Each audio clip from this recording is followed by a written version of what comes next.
안녕하십니까. 요번에 이제 IBCW 2024에서 발표를 맡게 된 한지성이라고 합니다. 만나서 반갑습니다.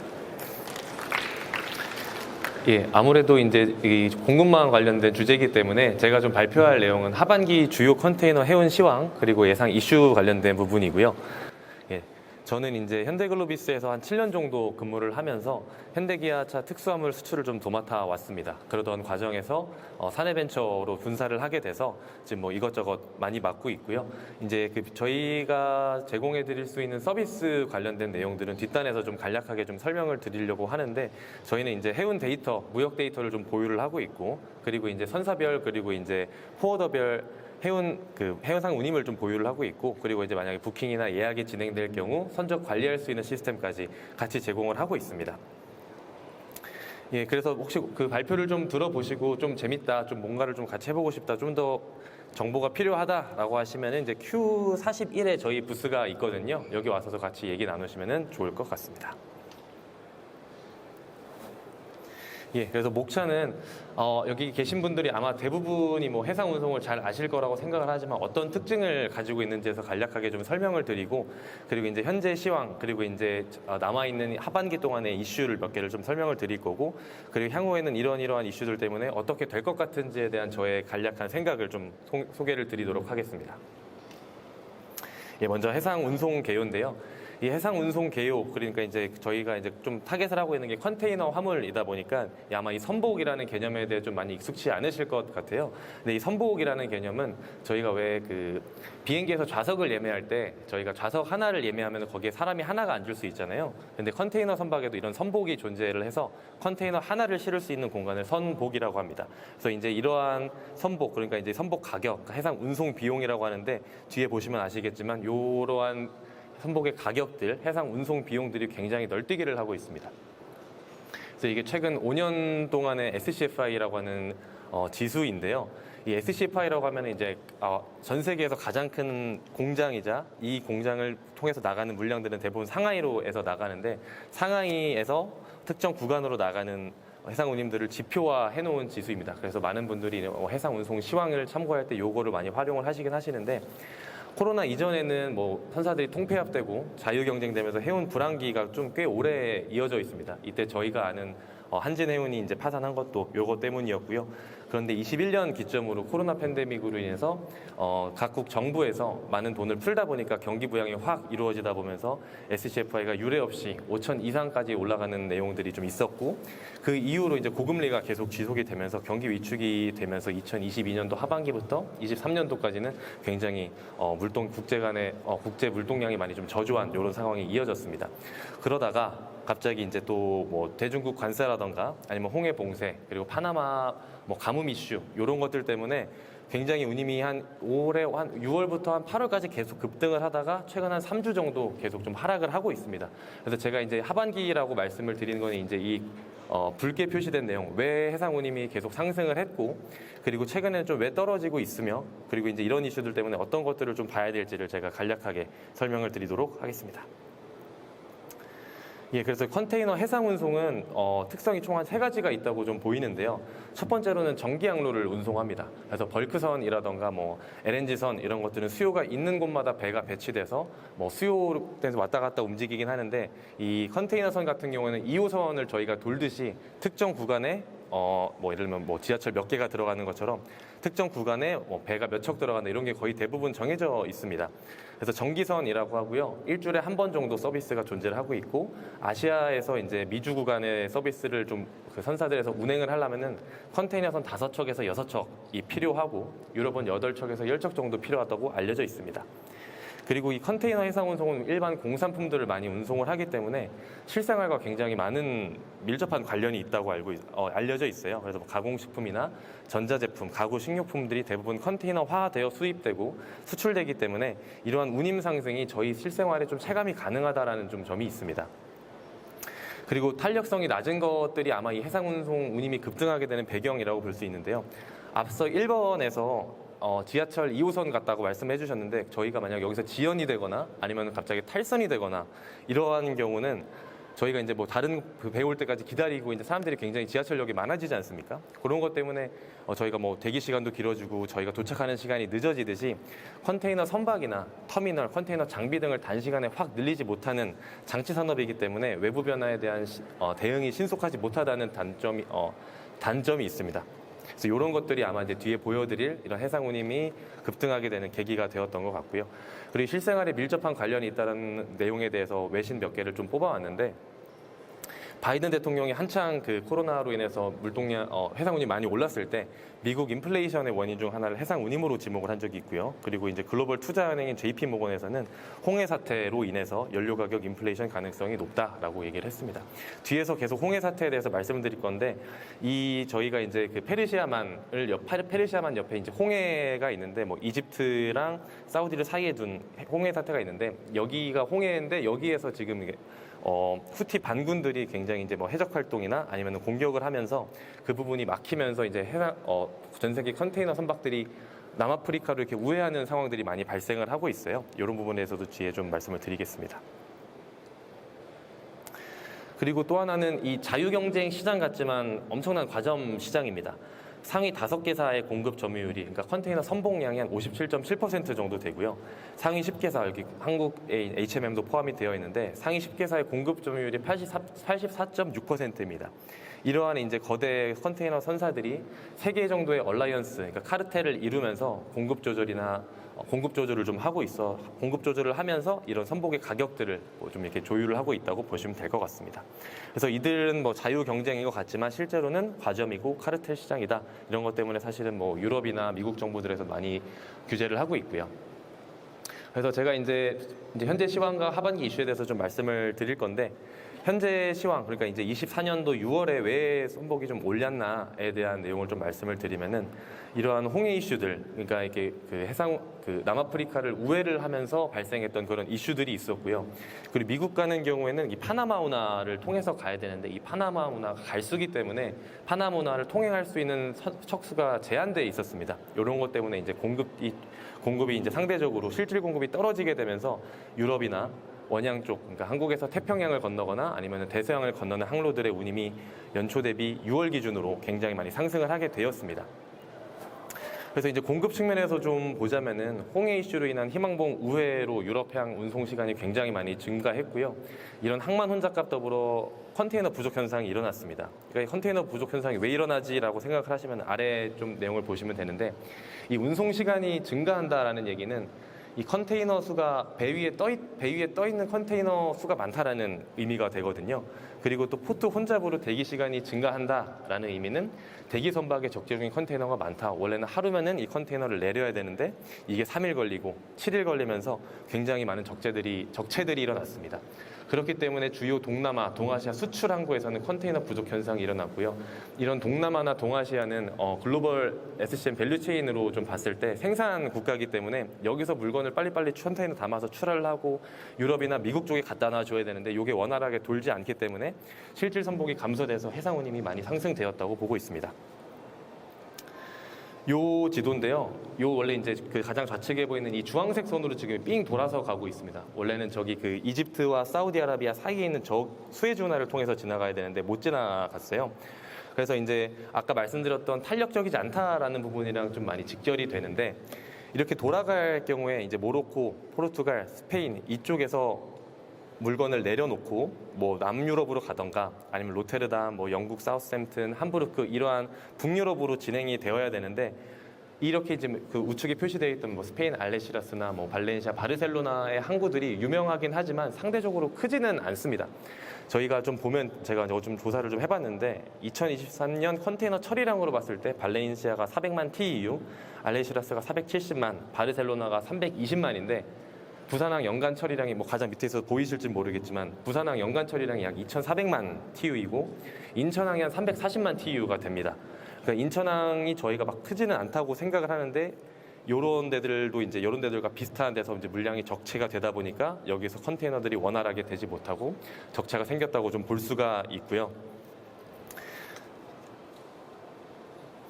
그래서 이제 이렇게 공급 측면에서 좀 살펴봤다면 수요 측면에서 보자면은 이 운임이 왜 올랐냐라고 보면은 일반적으로 이렇게 중국에서 한번 쉬게 되면은 쉴 때는 이제 물량을 이제 수출을 하지 않기 때문에 보통 그 전전주부터 수요가 갑자기 늘어납니다. 그래서 요거는 사실은 시즈널리티라고 보는 게 일반적인데 그것뿐만 아니라 그 가장 밑에 있는 5월부로 서방 국가에서 중국 제품에 대한 관세부가 시작이 뭐 잘 아시겠지만 5월부로 4월부로 시작되고 실제 적용되는 시점은 해당 수입국 커스텀 엔트리에 한 8월, 9월 정도 됐을 때 되기 때문에 이 시기부터 중국발 밀어내기 물동량이 굉장히 많이 진행이 되었습니다.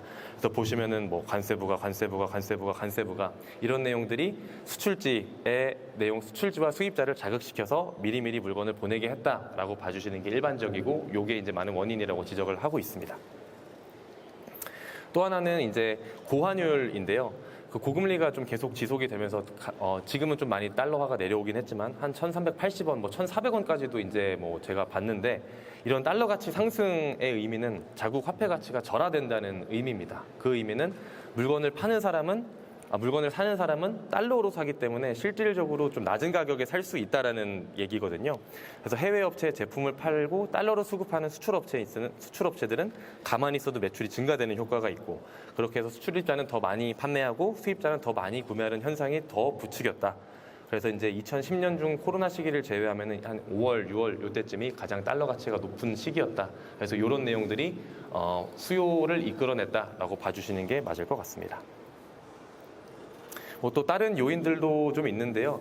그 중국에서 이제 뭐 중국과 이제 이렇게 거래를 좀 많이 안 하려는 탈중국화가 많이 있기 때문에 메이드 인 인디아 제품이 좀 많이 좀 각광을 받고 있습니다. 지금도 마찬가지고요. 그래서 이제 인도에서는 원자재나 중간재를 수입을 하고 인도에서 완제품 제조를 하고 인도발 미국 유럽 수출이 굉장히 많이 늘어났고 그리고 이제 이 당시 5월에서 6월 정도에 나왔던 기사들인데 인도 운임이 신고점을 달성을 했다. 인도 유럽 항로가 강력한 운임 상방 압력에 집력했다. 이런 내용들이 좀 많이 나왔고요. 그리고 많이들 아시겠지만 미국 IRA 법안으로 멕시코발 물동량이 증가를 했습니다. 그래서 이제 중국에서 이제 이제 미국 같은 경우는 뭐 중국 물품을 좀 많이 쓰니까 이런 물건들을 수입을 안 하면 다 어디로 가는지 했었는데 멕시코로 가고 있었습니다. 그래서 이 IRA는 미국 중심의 공급망 재편이 좀 핵심이었는데요. 미국에서 팔 물건은 미국에서 만들고 그럼 우리가 세제 혜택을 줄게라는 게 핵심인데 이 미국에는 나프타 협정으로 맺어진 멕시코나 캐나다도 포함이 되어 있습니다. 그래서 상대적으로 인건비가 저렴한 멕시코로 수출을 해서 멕시코 쪽에서 만들어서 이제 미국으로 사실 수출하는 수요가 많아졌고 그리고 실제로 미국과 멕시코 간의 크로스보더 이런 물류도 굉장히 많이 늘어나서 한때는 미국의 최대 무역 파트너가 중국이 아니라 멕시코가 됐던 적이 한 2달 정도 지속된 적이 있었습니다. 그리고 글로벌 선사들도 중국발 멕시코양 항로를 추가 증설을 하고 있었고요. 한창 심할 때는 멕시코 운임은 2, 3일 단위로 계속 상승을 좀 했었고 뭐 한 주 단위로도 원래는 보통 2주나 한 달 단위로 상승을 하는 게 좀 일반적인데 2, 3일 뭐 좀 길게는 1주 단위로 해상 운임이 계속 상승되는 내용들이 좀 있었습니다. 그리고 이제 한 2주 전부터 이런 일들이 좀 계속 발생을 하고 있는 것으로 보입니다. 원래는 이제 해상운임이 계속 급격하게 좀 상승을 하다가 8월 한 중순 이후로 해상운임이 많이 좀 이렇게 하락을 하기 시작을 했는데요. 요 이제 운임은 저희가 좀 파악하고 있는 운임이라서 뭐 실제 거래 운임이랑은 조금 다를 수 있다는 점을 좀 참고를 해주시면 좋을 것 같고. 그 보시면은 이제 1분기 때와 6월 말 7월 초 가장 심할 때는 한 150%, 한 250%까지도 어떤 구간은 본 것 같은데 한 1.5배, 2배 이상 상승을 했습니다. 만약에 아마 수출 기업 분들이 계시다면 이런 것들 직접 체감을 하셨을 거라고 느끼고 있는데 그 뒤로 한 2주 전부터 쭉쭉 하락을 하고 있습니다. 물론 이제 선사들 홈페이지에서 가서 보는 운임은 뭐 GRI를 한다, 해상 운송비를 뭐 성수기를 대비해서 높인다 이런 내용들이 좀 많이 하고 있는데 실제로 저희가 선적할 수 있는 운임은 그거보다도 어느 정도 낮다라고 보고 있고 실제 지금 시장에서 선적할 수 있는 운임은 요 정도 있는 걸로 파악을 하고 있습니다. 그래서 빨리 올랐다가 갑자기 식었다 이렇게 좀 생각을 좀 하고 있습니다. 예, 그래서 이게 왜 그런지에 대해서 좀 생각을 좀 해봤는데 이게 한 2주 정도밖에 상황이 좀 지속이 되지 않아서 제가 좀 기사라던가 이런 내용을 좀 소개를 좀 해드리도록 하겠습니다. 그래서 이게 공급이 확 늘어났다도 아니고 수요의 감소라기보다는 아까 말씀드렸던 중국발 관세라던가 아니면은 그런 그 관세라던가 아니면 환율 이슈 등으로 선적을 일찍 했다라고 보는 게 맞다라는 것들이 외신들의 중론이더라고요. 그래서 외신 표현에 따르면 이거를 early peak season, 그러니까 이른 성수기를 맞았다, 7, 8월에 맞았다라고 보고 있고, 여기 기사 내용 몇 개를 좀 읽어보면은 작년 대비, 그러니까 작년은 워낙 고금리 때문에 해상 물동량이 없던 시기였긴 하지만 극동에서 유럽 운임이 4배 이상 높긴 하지만 7월 피크보다는 약 2,700불 정도 하락했다. 이게 한 35% 정도 되더라고요. 그리고 희망봉을 우회하는 리드타임 증가로 기존보다 미리 선적해서 선복 수요가 감소하고 있다.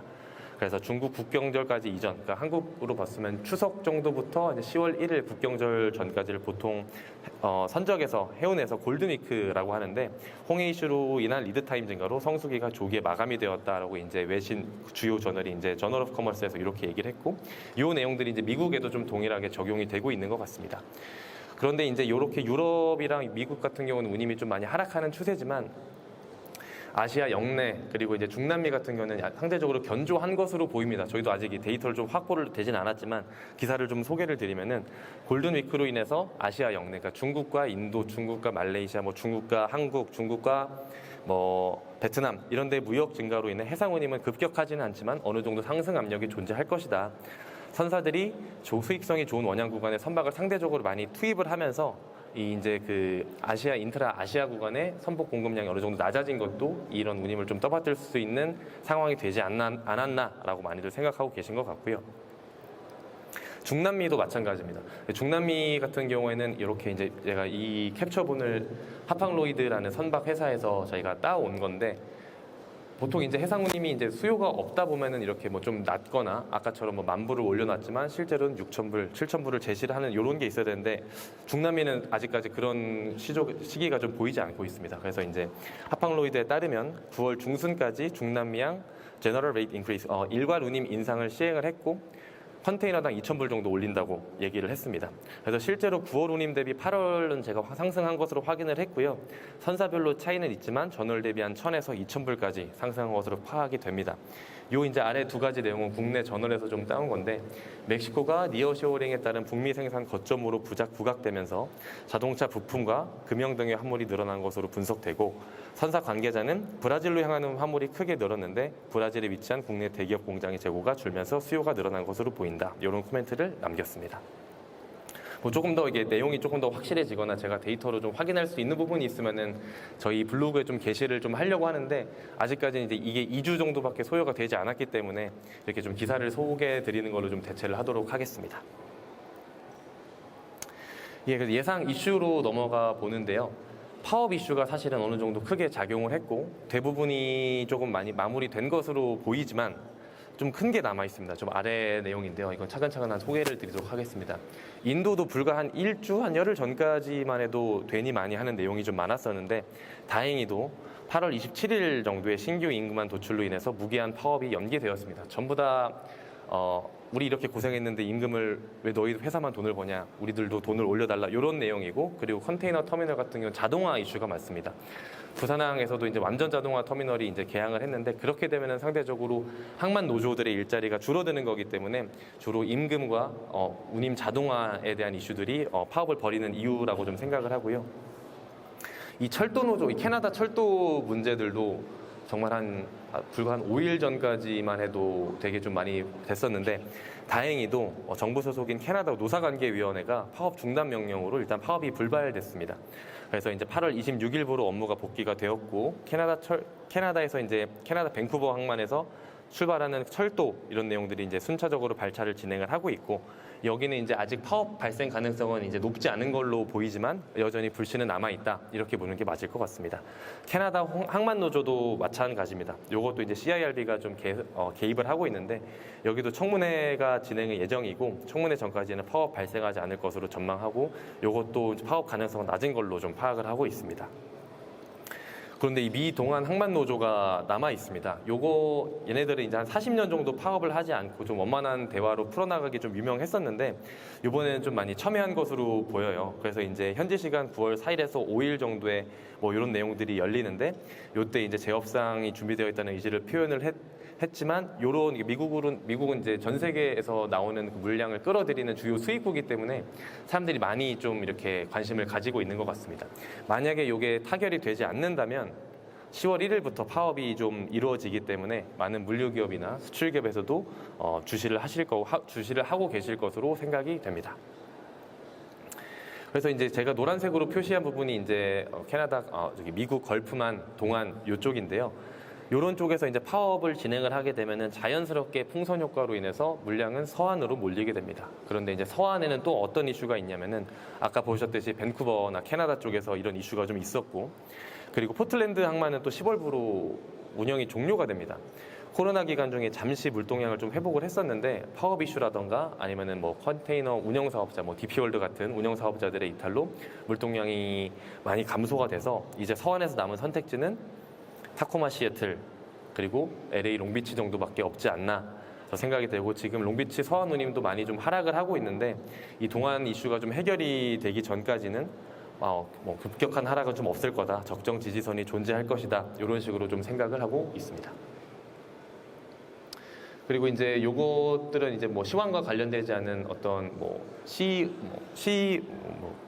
뭐래죠? 되게 어떤 최근에 8월에 이런 이슈가 많이 일어나서 최근에 위험물 선적 제한이 좀 많이 일어나고 있는데, 알고 계시겠지만 뭐 닝보항에서 하역하다가 뭐 유기 과산화물 때문에 폭발했고, 스리랑카에서도 많이 뭐 알고 계시진 않겠지만 MSC 선박 폭발 사고가 있었고, 그리고 한국에서도 뭐 불행하게도 이제 아쉽게도 청라 국제도시에서 전기차 화재 사고가 있던 게 굉장히 크게 났잖아요. 그래서 이런 부분들이 굉장히 선사분들이나 아니면은 이 터미널의 공포심을 좀 자극을 하고 있는 것 같습니다.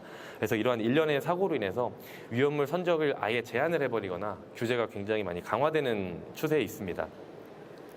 그래서 이제 특정 터미널 같은 경우에는 클래스 넘버 뭐부터 뭐까지는 우리는 안 받을 거야 라고 하기도 하고, 신규 위험물에 대해서는 선적을 받지 않는 사례도 굉장히 많이 늘어나고 있습니다. 우리랑 거래가 없으면 안 실어줘, 이런 내용들이 좀 많기 때문에 기존 선적을 진행한 업체가 아니라면은 선적 규제 제한 녹지가 당분간 강하게 좀 이루어지지 않을까, 올해까지는 가지 않을까라고 생각을 하고 있습니다.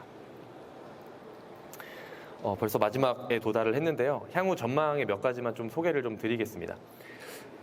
요거 이제 밑에 보이시는 내용은 이제 SCFI 계절성 지수라고 하는 내용인데요. 가장 우측에 보이시는 요 내용들이 이제 연평균 SCFI를 평균을 낸 거고요.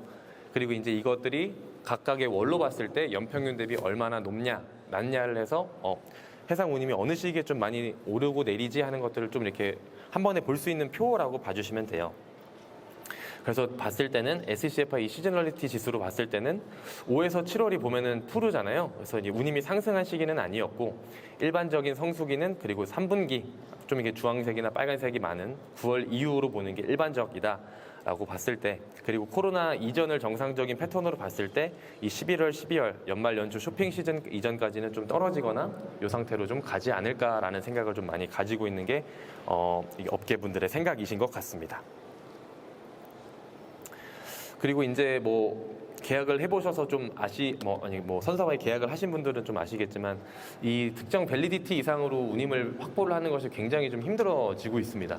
그래서 뭐 아까 말씀드렸듯이 멕시코, 중남미 같은 경우에는 뭐 2, 3일 그리고 1주 이렇게 돼 있고, 길어야 한 달 정도 확보를 하는데 엔간한 대기업이 아닌 이상 분기 계약 그리고 연간 계약이 힘들어질 거다라고 생각을 하고 있고, 이 이제 운임 구조를 조금 보시면은 이 베이직 오션 프레이트와 프레이트 서차지로 보통 구성이 되어 있는데, 이 베이직 오션 프레이트 말고 프레이트 서차지에 뭐 픽 시즌 서차지도 붙고, 뭐 저유황 할증료는 여기다 이제 다 붙는 추세입니다. 그래서 이 베이직 오션 프레이트는 좀 낮게 유지를 하되, 시장 상황 그리고 이제 외생 변수, 뭐 기름 가격이라던가 아니면은 파나마 지나갈 때 뭐 우리가 뭐 돈 더 내는 것 때문에 거기에 대한 할증료, 그리고 뭐 운행할 때 뭐 희망봉 더 돌아가기 때문에 드는 할증료, 위험 부담 비용, 월리스크, 이런 것들을 외생 변수로 둬서 이런 것들 계속 썰차지로 계속 붙이면서 이런 위험을 좀 최소화하려는 전략을 취하고 있는 것으로 보입니다.